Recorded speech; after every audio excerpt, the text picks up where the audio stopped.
Well, it's finally happened. Nigeria has launched 2 new satellites into orbit, NigeriaSat-2 and NigeriaSat-X.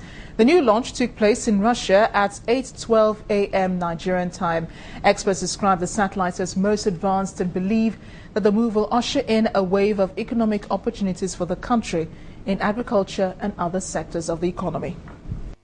NigeriaSat-2 and NigeriaSat-X launched respectively into orbit in Russia.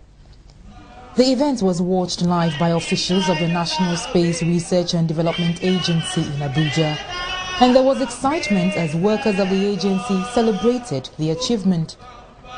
The satellite, though launched in Russia, was switched on from the ground station at the space agency facilities some hours after the launch.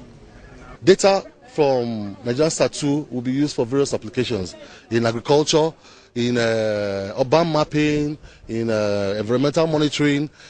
And like I said, NigeriaSat-2, apparently I want to use this point to say that NigeriaSat-2 is one of the most advanced satellites of its kind that is in orbit today.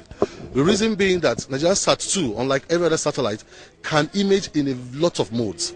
Based on this imaging mode, we're able to carry out a lot of applications, from security to pipeline monitoring to coastal monitoring, a lot of applications depending on what we want to do with it. Nigerian engineers were involved in the construction of the satellites, which means in the future the country will be less dependent on foreign aid in space technology. It is expected that the satellite will start feeding information in about 2 months after the launch. The first satellite, NigeriaSat-2, was built by SSTL, and they trained our engineers alongside when they were building it. From the training they got from the NigeriaSat-2 build, they built what we call the NigeriaSat-X. So that's the first demonstration of our capability of being able to build our own satellite in future. Since we are able to do that far away in UK, definitely we can also replicate the same achievement back home here, if only we have that critical infrastructure we need to be able to build our own satellites in Nigeria.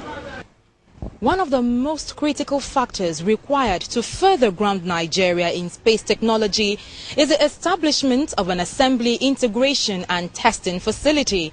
And this uncompleted building is expected to house that facility when it's finished. The agency is calling on the federal government to give attention to the completion of this facility, which will help Nigeria build its own satellite from home next time instead of going abroad. Doris Okenwa, Channels Television News.